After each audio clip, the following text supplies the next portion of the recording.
एक समय की बात है।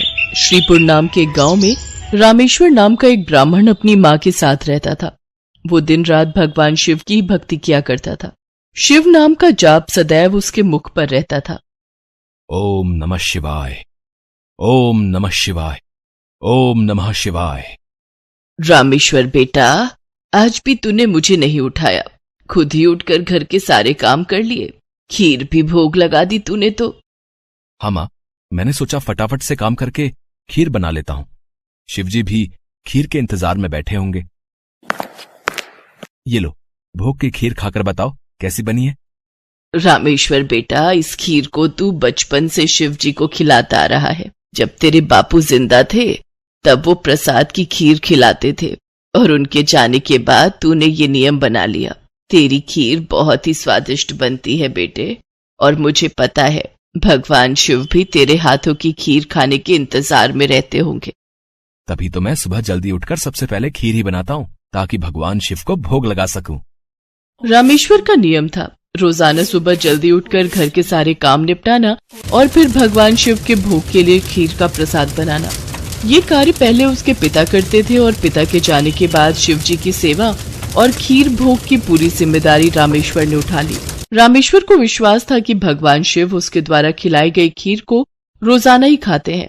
इसी विश्वास पर वो रोजाना खीर का भोग लगाता था और अपने भक्त के द्वारा भोग लगाई गई खीर को कैलाश पर्वत पर विराजमान भगवान शिव बहुत चाव से खाते थे।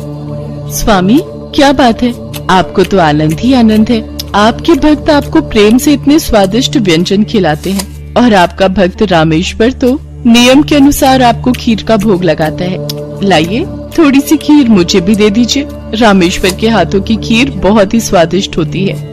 हाँ देवी पार्वती, रामेश्वर इतनी स्वादिष्ट खीर का भोग लगाता है कि मन प्रसन्न हो जाता है। तभी नंदी और समस्त शिवगण वहाँ जाते हैं। महादेव, ये लीजिए, हम भांग और धतूरा ले आए हैं। नंदी, अभी तो हम स्वादिष्ट खीर का आनंद ले रहे हैं। ऐसा करो, भांग और धतूरे को वहाँ छोटे पर्वत पर रख दो। हम कुछ समय के बाद उसे ग्रहण करेंगे। अरे नंदी महादेव तो हमारी ओर देख तक नहीं रहे। उनका सारा ध्यान तो रामेश्वर की बनाई हुई खीर पर है। ऐसे कब तक चलेगा नंदी? हाँ, मैं भी यही देख रहा हूँ। इतने प्रेम से हम भांग और धतूरा पीस कर लाए और महादेव ने हमें इसे रखने के लिए बोल दिया। अरे नहीं नहीं, ऐसी बात नहीं है। महादेव ने बोला है कि हम उसे वहां रख दें। वो कुछ देर बाद उसे ग्रहण करेंगे। महादेव रोजाना रामेश्वर की भोग लगाई हुई खीर को बहुत चाव से खाते हैं। नंदी, मैं तो कई बार सोचता हूँ कि रामेश्वर की खीर में ऐसा क्या है कि भोलेनाथ सबसे पहले उसकी भोग लगाई खीर को ही खाते हैं और फिर और किसी तरफ उनका ध्यान ही नहीं जाता। तभी तो हम भांग धतूरा लेकर आए और उन्होंने बिना देखे ही इसे रखने के लिए बोल दिया। हाँ, कह तो तुम ठीक रहे हो भैरव। महादेव को भांग धतूरा इतना प्रिय है, पर रामेश्वर की खीर से ज्यादा उन्हें इस समय कुछ भी प्रिय नहीं लग रहा। तो क्या किया जाए नंदी कि महादेव का ध्यान अपने भक्त रामेश्वर से हटकर हमारी ओर आ जाए? एक रास्ता है। नंदी ने सभी गणों के कान में कुछ कहा। उसके पश्चात सभी गण पृथ्वी लोक पर आ गए और सबने ब्राह्मण रूप ले लिया और सब लोग रामेश्वर के पास पहुँचे। रामेश्वर शिव जी को खीर का भोग लगाने के लिए बाजार से सामान खरीद रहा था। ब्राह्मण वेश में नंदी ने रामेश्वर से कहा, रामेश्वर, तुम हमें नहीं जानते, पर हम तुम्हें बहुत अच्छे से जानते हैं। तुम भगवान शिव के भक्त हो और रोजाना उन्हें खीर का भोग लगाते हो।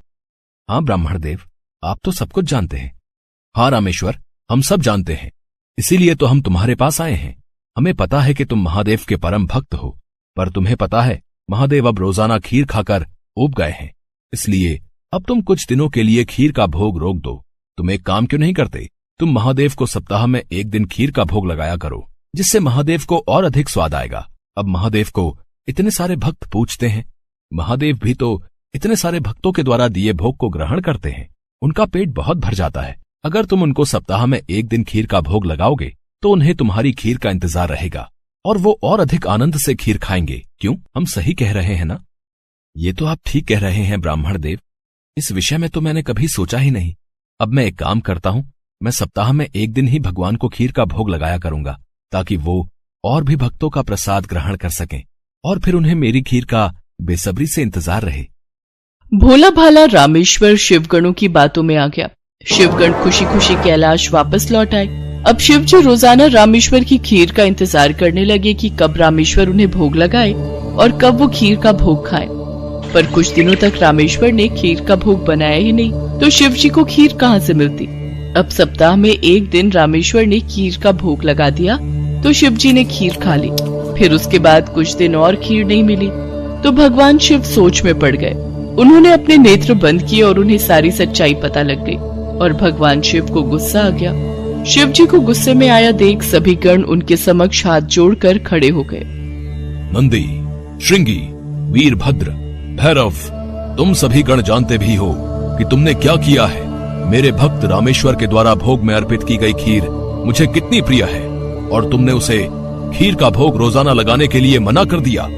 महादेव, हमें क्षमा कर दीजिए, हमसे भूल हो गई।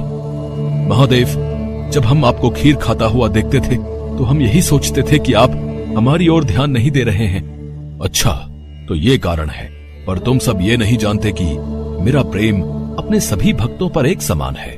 मैं भला तुम्हें कैसे भूल सकता हूँ? तुम तो मेरे हृदय में वास करते हो। तुम सब तो मेरी ही शक्तियों द्वारा उत्पन्न हुए हो। संसार में मेरा प्रत्येक भक्त मुझे एक समान प्रिय है और प्रत्येक भक्त के हृदय में मैं ही विद्यमान हूँ। इसलिए मेरा प्रेम कभी भी कम या ज्यादा नहीं हो सकता। माता पिता के लिए तो उनके सभी बच्चों में प्रेम एक समान होता है, फिर तुम ये भूल कैसे सकते हो? भगवान शिव की बातें सुनकर सभी शिवगण समझ गए कि उन्होंने कितनी बड़ी भूल कर दी। सचमुच महादेव का प्रेम तो अपने सभी भक्तों के लिए एक समान रहता है। इसके बाद सभी शिवगण फिर से एक बार रामेश्वर के पास गए। रामेश्वर, हमें भगवान शिव का संदेशा आया है। वो कह रहे थे कि तुम्हारी खीर इतनी स्वादिष्ट होती है कि वो सप्ताह भर की प्रतीक्षा नहीं कर सकते। सप्ताह में एक दिन भोग से उनका मन ही नहीं भरता। इसलिए उनकी आज्ञा है कि तुम रोजाना ही उन्हें खीर का भोग लगाया करो। आप सच कह रहे हैं ब्राह्मणदेव? भगवान शंकर को मेरे हाथों की बनी खीर इतनी प्रिय है? ठीक है, फिर मैं रोजाना उन्हें खीर का भोग लगाऊंगा। ये सुनकर रामेश्वर बहुत खुश हुआ। अब एक बार फिर रामेश्वर रोजाना खीर बनाकर भगवान शिव को भोग लगाने लगा। अब तो समस्त शिवगण भी भगवान शिव के साथ रामेश्वर द्वारा भोग लगी प्रसाद की खीर का आनंद लेते और खूब भरपेट खीर को खाते। भगवान शिव और देवी पार्वती दोनों सभी गणों को इस प्रकार खीर खाता देख मंद मंद मुस्कुराने लगे। भगवान शिव ने अपने परम भक्त रामेश्वर को सभी सुख सुविधाओं से पूर्ण रखा। उसके जीवन में कभी भी कोई कठिनाई नहीं आई। रामेश्वर का विवाह एक बहुत ही सुशील कन्या के साथ हुआ। उसके घर में 2 बच्चों का जन्म हुआ। अपने परिवार के साथ संपूर्ण जीवन खुशी खुशी व्यतीत करके रामेश्वर अंत में मोक्ष को प्राप्त हुआ।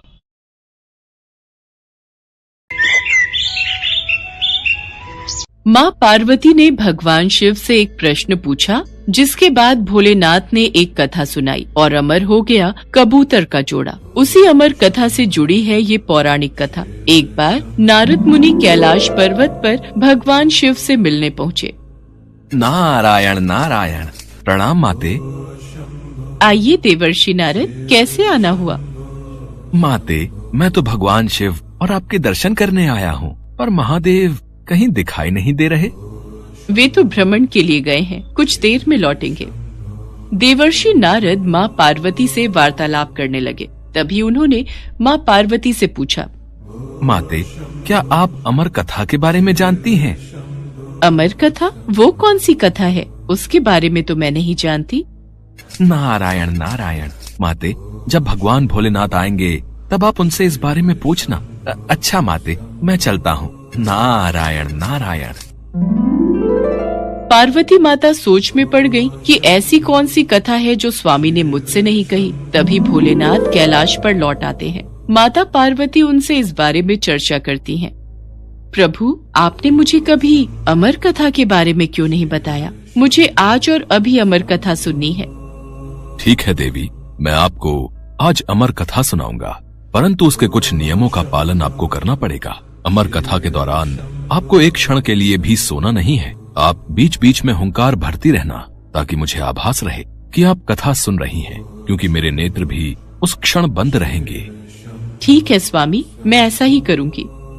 भगवान शंकर ने माता पार्वती से एकांत और गुप्त स्थान पर अमर कथा सुनने को कहा, जिससे कि अमर कथा कोई अन्य जीव न सुन पाए, क्योंकि जो कोई भी इस अमर कथा को सुन लेता है वो अमर हो जाता। इसके पश्चात शिवजी देवी पार्वती को अमर कथा कहने एक गुफा में ले गए। पुराणों में कहा जाता है शिव जी ने देवी पार्वती को अमरनाथ की गुफा में अपनी साधना की अमर कथा सुनाई थी, जिसे हम अमृतत्व कहते हैं। प्रचलित कथा के अनुसार भगवान भोलेनाथ ने अपनी सवारी नंदी को पहलगाम पर छोड़ दिया, जटाओं से चंद्रमा को चंदनवाड़ी में अलग कर दिया और गंगा जी को पंचतरणी में तथा कंठाभूषण सर्पों को शेषनाग पर छोड़ दिया। इस प्रकार इस पड़ाव का नाम शेषनाग पड़ा। अगला पड़ाव गणेश पड़ता है। इस स्थान पर भोलेनाथ ने अपने पुत्र गणेश को भी छोड़ दिया था, जिसको महागुणा का पर्वत भी कहा जाता है। पिस्सू घाटी में पिस्सू नामक कीड़े को भी त्याग दिया। इस प्रकार महादेव ने जीवनदायिनी पांचों तत्वों को भी अपने से अलग कर दिया। इसके बाद माँ पार्वती सहित उन्होंने गुप्त गुफा में प्रवेश किया और अमर कथा माँ पार्वती को सुनाने लगे।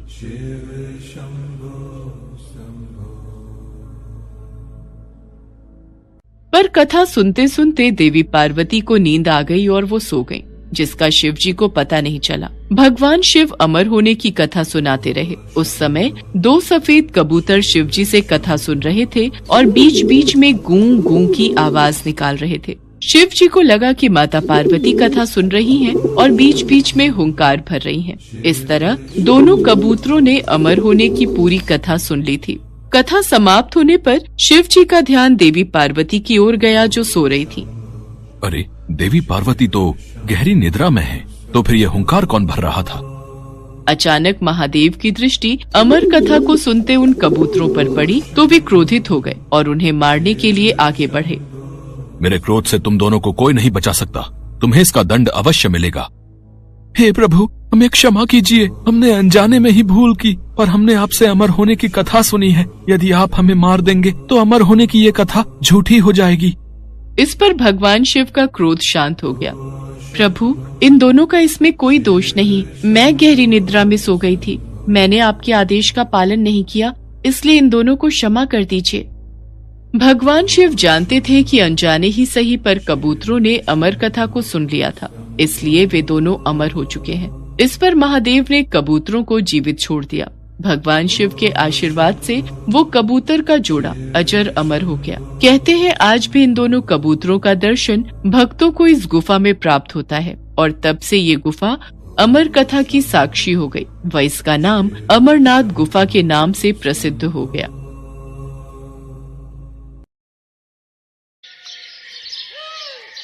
पृथ्वी की रक्षा और जन कल्याण के हित के लिए अनेकों बार भगवान विष्णु की भांति भगवान शिव ने भी अवतार लिया है। भगवान शिव द्वारा लिया गया ऐसा ही एक अवतार है बटुक अवतार।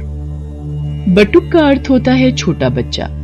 पौराणिक कथा के अनुसार एक बार मां पार्वती की पुत्री अशोक सुंदरी ने हुंड नामक दैत्य को अपनी बाल्यावस्था में एक श्राप दिया था कि उसकी मृत्यु अशोक सुंदरी के होने वाले पति नहुष के हाथों ही होगी।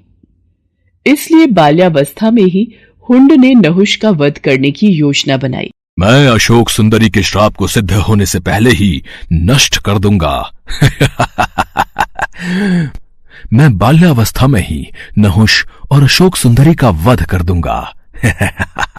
मुझे ये बात माताश्री को बतानी होगी। माताश्री, आप कहाँ हो? मेरा हृदय व्याकुल हो रहा है। क्या हुआ अशोक सुंदरी? आप इतनी घबराई हुई क्यों हो पुत्री? माताश्री, हुंड राक्षस नहुष को मारने के लिए निकल चुका है। वो नहुष का वध करने वाला है। उसको रोक लीजिए माताश्री, नहीं तो अनर्थ हो जाएगा। हुंड राक्षस की इतनी हिम्मत कि वो नहुष की हत्या करने का साहस कर बैठा। आज हुंड दैत्य को मेरे हाथों से कोई नहीं बचा सकता। देवता, ऋषि, मुनि सब हुंड के प्रकोप से तंग आ चुके हैं। अब मुझे उसका संहार करना ही होगा। देखते ही देखते माँ पार्वती माँ काली के रूप में आ जाती हैं। उनका क्रोध बढ़ रहा था। वो हाथों में खड्ग लिए हुंड के वध के लिए निकल पड़ती हैं, किंतु यदि वो हुंड का वध कर देती तो वो प्रकृति के खिलाफ हो जाता, क्योंकि हुंड दैत्य का वध नहुष के हाथों ही लिखा था। इसलिए माँ काली को रोकना जरूरी था, पर उनके क्रोध को कौन रोकेगा, यही समस्या थी। नारायण नारायण। प्रभु, माँ काली तो क्रोध में आकर हुंड का वध करने निकल चुकी हैं। अब इनके क्रोध को कौन शांत करेगा? कौन इन्हें रोकेगा? आप सही कह रहे हैं देवर्षि नारद। मां काली को यदि रोका नहीं गया तो अनर्थ हो जाएगा। अब तो सिर्फ महादेव ही उनके क्रोध को शांत कर सकते हैं, जिस प्रकार उन्होंने पहले भी कई बार मां काली के मार्ग में आकर उनके क्रोध को शांत किया है। आप तो जानते ही हैं देवर्षि नारद, जब देवी पार्वती अत्यंत क्रोधित होती हैं तो वो महाकाली का रूप धारण कर लेती हैं और फिर उनके क्रोध को शांत करना असंभव हो जाता है। इतनी देर में सभी देवी देवता भगवान विष्णु के पास प्रकट होते हैं। प्रभु, देवी काली अत्यंत क्रोधित हो चुकी है। संसार भय से कांप रहा है। प्रभु, कुछ कीजिए। प्रभु, कुछ कीजिए। आप चिंतित मत होइए देवराजेंद्र, हम सब भगवान शिव के पास चलते हैं। महादेव, सभी देवी देवता आपके पास विनती हेतु आए हैं, इनकी सहायता कीजिए। मैं आपकी क्या सहायता कर सकता हूँ ब्रह्मदेव? आखिर क्या हुआ है? महादेव, हुंड दैत्य को पता चल चुका है कि भविष्य में उसका वध आपके होने वाले जामाता नहुष के हाथों ही होगा, इसलिए वो उसकी हत्या हेतु निकला है। देवी पार्वती इसी कारण क्रोध में आ गई हैं और उन्होंने मां काली का रूप धारण कर लिया है। अब उनके क्रोध को केवल आप ही शांत कर सकते हैं देवाधिदेव। काली के क्रोध को शांत करने के लिए मुझे उनके सामने जाना होगा। सभी देवी देवताओं को आश्वासन देकर भगवान भोलेनाथ देवी काली के समक्ष प्रकट होते हैं। देवी काली क्रोध की अग्नि में जल रही थी। वो भगवान शिव को अपने सामने देखकर विशाल रूप धारण कर लेती हैं और उनका क्रोध अत्यधिक बढ़ जाता है। शिव जी भी उन्हें रोकने के लिए अपना विशाल रूप धारण कर लेते हैं। रुक जाओ देवी पार्वती, शांत हो जाओ। नहीं, अब मेरा क्रोध तभी शांत होगा जब मैं हुंड दैत्य का वध करूंगी। देवी पार्वती, यदि आपने हुंड का वध कर दिया तो हमारी पुत्री अशोक सुंदरी द्वारा दिए गए उस श्राप का क्या होगा? वो श्राप व्यर्थ जाएगा। आप उस श्राप की मर्यादा को कैसे भंग कर सकती हो? आप जानते हैं प्रभु, हुंड ने हमारी पुत्री और होने वाले जामाता को मारने का दुस्साहस किया है और आप कहते हैं कि मैं शांत हो जाऊं? नहीं। देवी पार्वती, आसमान की ओर देखिए। सभी देवी देवता आपके इस रौद्र रूप को देखकर घबरा रहे हैं। शांत हो जाओ पार्वती, यही संसार के हित में है। नहीं, अब मुझे कोई शांत नहीं कर सकता। आप मेरे मार्ग से हट जाइए, मैं आज नहीं रुकूंगी। पर रुकिए देवी पार्वती, हमारी पुत्री अशोक सुंदरी और नहुष दोनों ही सकुशल हैं, उन्हें कुछ नहीं हुआ। नारायण नारायण, अब क्या होगा प्रभु? माता तो क्रोध की अग्नि में आगे बढ़ चुकी है। अब महादेव माता को कैसे शांत करेंगे? उन्होंने तो महादेव की बात को मानने से भी इनकार कर दिया है। देवर्षि नारद, भगवान शिव के होते हुए हमें चिंता करने की कोई आवश्यकता नहीं है। वो देवी काली के क्रोध को शांत अवश्य करेंगे, आप निश्चिंत रहिए। माँ काली क्रोध में आगे बढ़ती जा रही थी। तभी उन्हें एक बालक के रोने की आवाज सुनाई दी। वास्तव में वो बालक कोई और नहीं बल्कि महादेव का ही अवतार था, जो हूबहू दिखने में महादेव की तरह ही था। अपने बाल रूप में महादेव रोए जा रहे थे। उनका रोना बंद नहीं हो रहा था। लगातार रोते बच्चे की आवाज को सुनकर माँ काली रुक जाती है। बच्चे का रोना माँ काली से देखा नहीं गया। वो उस बालक के पास जाती है। छोटे से बालक को रोता हुआ देख माँ काली से रहा नहीं जाता और वो उस बालक को गोद में उठा लेती है। ये बालक क्यों रो रहा है? ये बालक तो चुप ही नहीं हो रहा। लगता है मेरे इस रूप को देखकर ये डर रहा है। मुझे अपने वास्तविक रूप में आ जाना चाहिए। बालक की करुण आवाज को सुनकर माँ काली अपना क्रोध भूल जाती है और वो अपने वास्तविक रूप में आ जाती है और बच्चे को खिलाने लगती है। बालक भी चुप हो जाता है। तभी वहां पर देवर्षि नारद और भगवान विष्णु सभी देवताओं के साथ प्रकट होते हैं। देवी पार्वती, ध्यान से इस बालक की तरफ देखिए। आपके क्रोध को शांत करने के लिए ही महादेव ने इस बालक का रूप धरा है और ये जो रो रहे थे वो इनकी पीड़ा थी। ये जानते थे कि आप इस समय अत्यंत दुखी हैं और आपने अपने क्रोध को और आपने अपने दुख को क्रोध में परिवर्तित कर लिया है और क्रोध विनाशकारी होता है। ये तो आपको परिचित है देवी पार्वती, इसलिए आपके क्रोध को शांत करने के लिए ही महादेव ने इस बालक का रूप धरा था। आज ये सिद्ध हो गया कि अत्यंत क्रोध को अत्यंत प्रेम भाव से ही शांत किया जा सकता है। महादेव, आज से आपके इस बाल रूप को बटुक अवतार के रूप में जाना जाएगा। सभी देवी देवता भगवान शिव और माता पार्वती पर फूलों की वर्षा करने लगे। उस दिन से भगवान शिव के बटुक अवतार को भक्तगण पूजने लगे। शिवपुर गांव में एक बहुत ही पुराना पेड़ था जिस पर एक कौवा और कोयल दोनों रहते थे। एक बार दूसरे गांव से आए दो युवक उस पेड़ के नीचे आकर बैठ गए। कोयल अपनी मधुर आवाज में गाने लगी। वाह, कितनी मधुर आवाज है इस कोयल की। इसके गाने ने तो मानो हमारी सारी थकान पल भर में ही गायब कर दी। कितना आनंद आ रहा है इसका गीत सुनकर। ऐसा लग रहा है ये सारा दिन ऐसे ही गाती रहे और हम इसके मधुर गीतों में खोए रहें। कुछ देर गाने के बाद कोयल चुप हो जाती है। तभी कौवा काएं काएं करना शुरू कर देता है। इस कौवे ने तो सारा मजा ही किरकिरा कर दिया। कौवे की कर्कश आवाज सुनकर उन दोनों राहगीरों ने पेड़ पर पत्थर मारना शुरू कर दिया। कौवा डर कर वहां से भाग गया।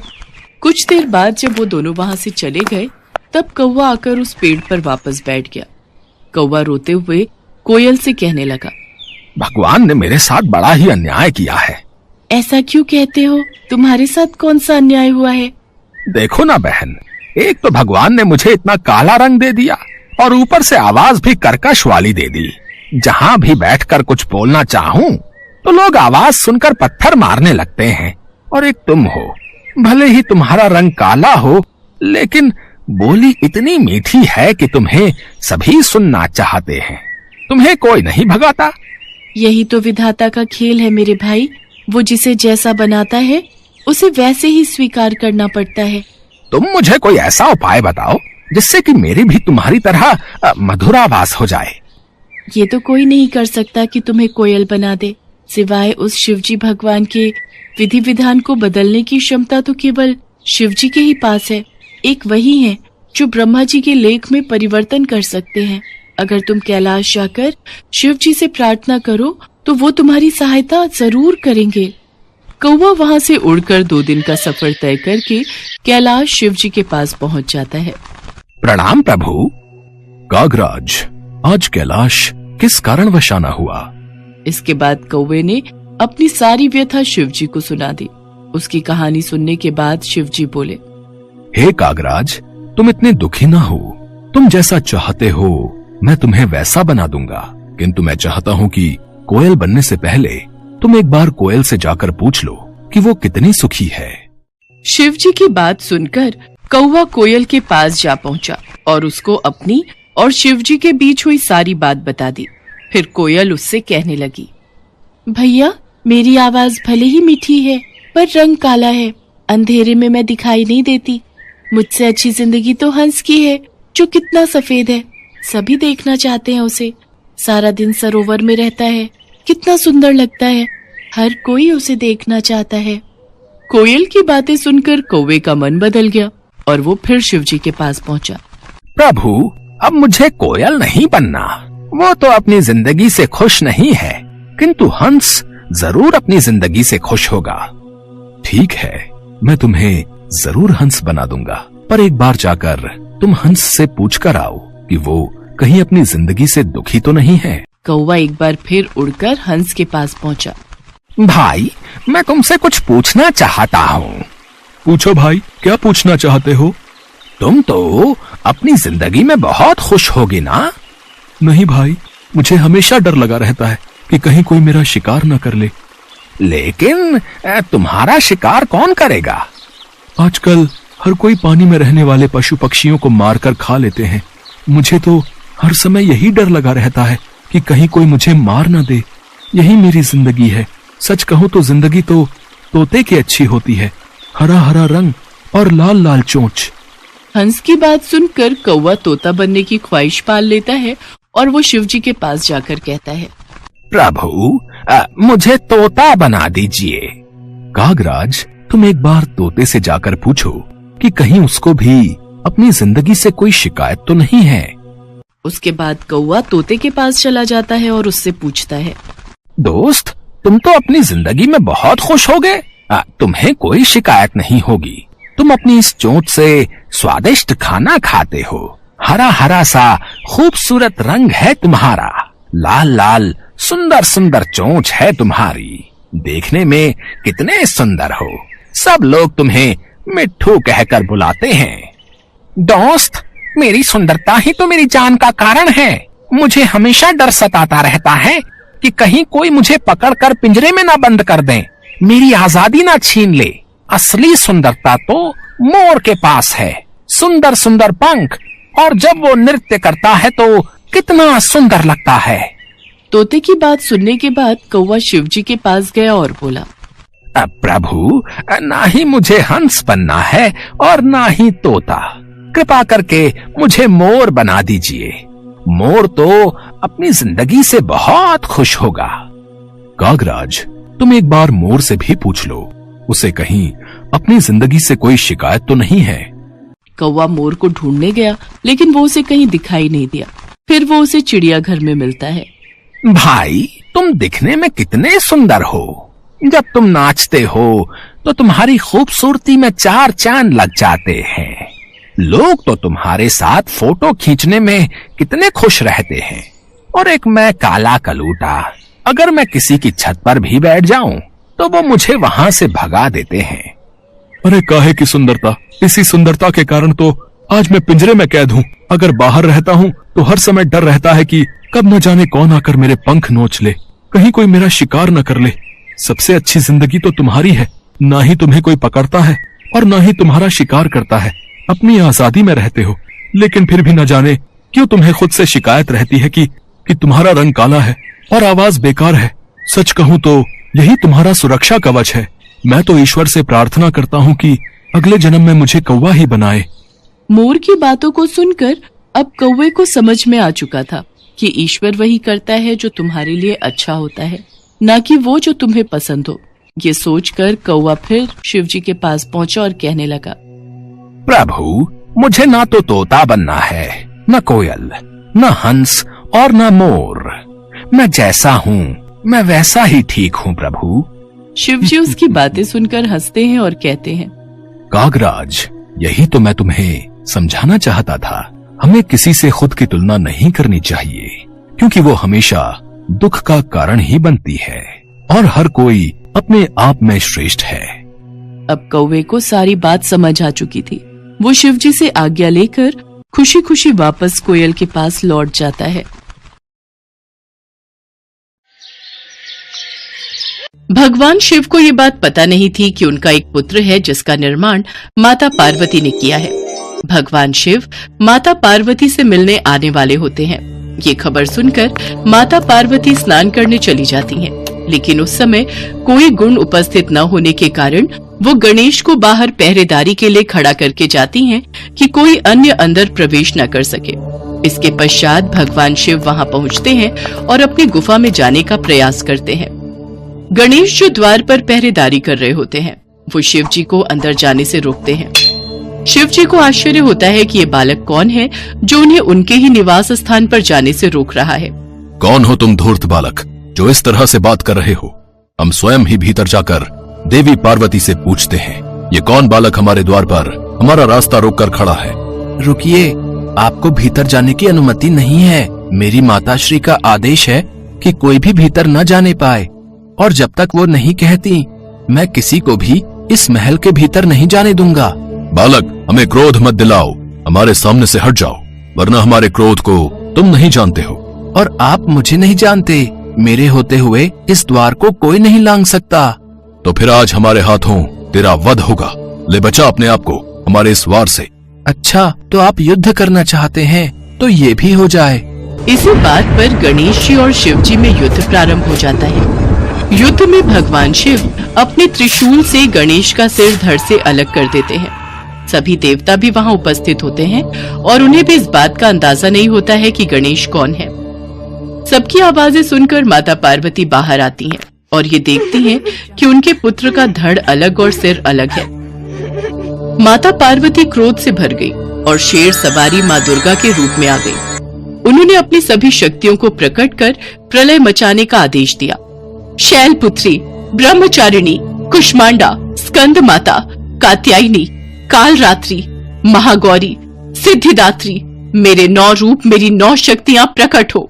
देखते ही देखते माँ दुर्गा के 9 रूप 9 देवियां प्रकट हो गईं। मेरी शक्तियों सारे संसार में प्रलय मचा दो। सबसे पहले उनका विध्वंस करो जो मेरे पुत्र को मारकर आनंद मना रहे हैं, विजय उत्सव मना रहे हैं। स्वजन परिजन का भेद भुलाकर जो मिले उन्हें तुरंत यमपुरी पहुंचा दो।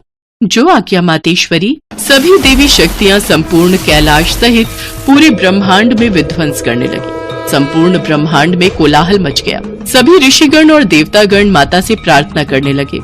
हे मातेश्वरी, शांत हो जाइए, नहीं तो अनर्थ हो जाएगा। ये पूरी सृष्टि आपके क्रोध की ज्वाला से भस्म हो जाएगी। जब तक मेरा पुत्र जीवित नहीं हो जाता तब तक चारों ओर ऐसी ही तबाही मची रहेगी। अब तो भगवान भोलेनाथ ही कुछ कर सकते हैं। हम सभी को उनके पास जाना चाहिए। सभी देवतागण और ऋषिगण भगवान भोलेनाथ के पास जाते हैं। हे महादेव, माँ पार्वती का क्रोध बढ़ता ही जा रहा है। उनकी 9 शक्तियाँ पूरे ब्रह्मांड का विध्वंस कर देंगी। कुछ कीजिए प्रभु, उनका क्रोध शांत करने के लिए कुछ कीजिए। माँ पार्वती ने कहा है, जब तक गणेश को पुनर्जीवन नहीं मिल जाता तब तक उनका क्रोध शांत नहीं होगा। अगर गणेश को पुनर्जीवन नहीं मिला तो सर्वनाश हो जाएगा। आप चिंता मत कीजिए, मैं इस समस्या का समाधान सोच चुका हूँ। पर महादेव, आप बालक गणेश को पुनर्जीवित कैसे करेंगे? बालक गणेश का मस्तक तो आपके त्रिशूल के प्रहार से क्षत विक्षत हो गया है। होगा, अवश्य होगा। हे मधुसूदन, आप उत्तर दिशा की ओर जाइए और जो भी प्राणी आपको सबसे पहले दिखाई दे उसका मस्तक काट कर ले आइए। भगवान श्री हरि विष्णु उत्तर दिशा की ओर प्रस्थान करते हैं। उत्तर दिशा का अवलोकन करने पर भगवान श्री हरि विष्णु को सबसे पहले दिखाई देने वाला प्राणी एक हाथी था, जो वास्तव में देवराज इंद्र का श्रापित हाथी ऐरावत था। श्री हरि विष्णु मुस्कुराए और उस हाथी के समीप गए। हाथी ने विष्णु जी को नमस्कार किया, मानो वो खुद भी इस श्राप से मुक्त होने की कामना कर रहा हो। श्री हरि विष्णु ने अपने सुदर्शन चक्र से उसका शीश काटकर उसे मुक्ति प्रदान की। ऐरावत हाथी श्राप से मुक्त हो गया और अपने असली रूप में आकर स्वर्ग लौट गया। भगवान विष्णु हाथी का मस्तक लेकर कैलाश लौट आए। उसके पश्चात भगवान शिव गणेश के धड़ से हाथी का मस्तक जोड़ देते हैं। भगवान गणेश जीवित हो जाते हैं और माता पार्वती का क्रोध शांत हो जाता है। सभी देवी देवता भगवान गणेश को अपना अपना आशीर्वाद देते हैं। पुत्र गणेश, मैं तुम्हें वरदान देती हूँ कि संसार में अब से तुम प्रथम पूजनीय कहलाओगे। कोई भी मंगल कार्य शुरू करने के लिए प्रथम पूजा तुम्हारी होगी। श्री गणेश के प्रथम पूजन के बिना कोई भी मंगल कार्य, पूजा पाठ, जप तप, व्रत, धर्म आदि का फल प्राप्त नहीं होगा। आज से गणेश को सभी का अध्यक्ष घोषित किया जाता है। प्रथम पूज्य होने के कारण आज से तुम मेरे सभी गणों के भी अध्यक्ष बनोगे। मेरा आशीर्वाद है, संसार में कोई भी तुम्हारा सामना नहीं कर सकेगा। और फिर सभी देवी देवता बालक गणेश को अपना अपना आशीर्वाद देते हैं। बालक गणेश सभी देवी देवताओं को नमन करते हैं। भगवान भोलेनाथ और माँ पार्वती बालक गणेश को अपने हृदय से लगा लेते हैं। उस दिन से गौरी पुत्र गणेश प्रथम पूजनीय हो गए। संसार में कोई भी शुभ कार्य करने से पहले भगवान गणेश की पूजा होती है। उसके पश्चात ही कोई मंगल कार्य की शुरुआत होती है।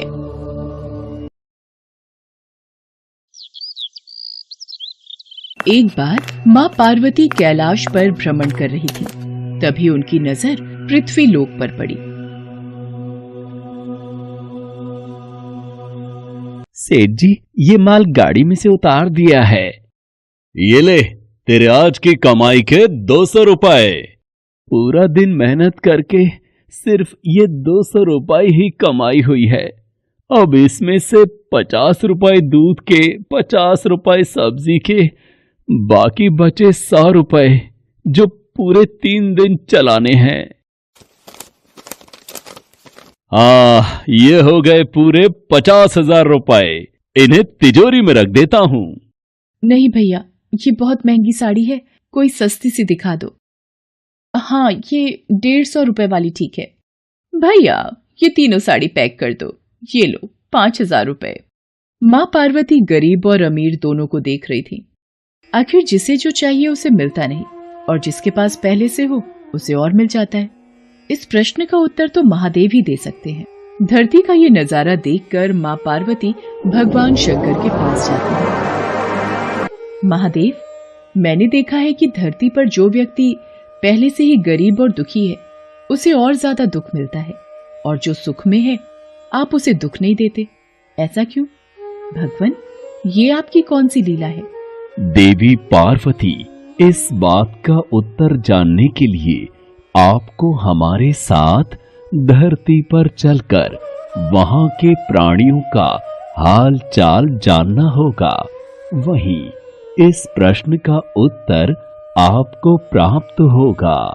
भगवान शिव के कहे अनुसार कुछ समय बाद माँ पार्वती उनके साथ मृत्युलोक में प्राणियों का हालचाल जानने के लिए चल पड़ी।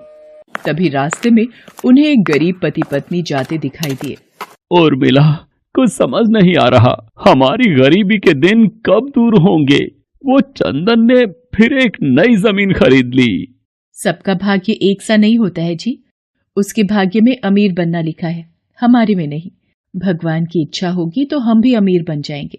पता नहीं कौन से पिछले जन्मों के कर्मों की सजा भुगतनी पड़ रही है।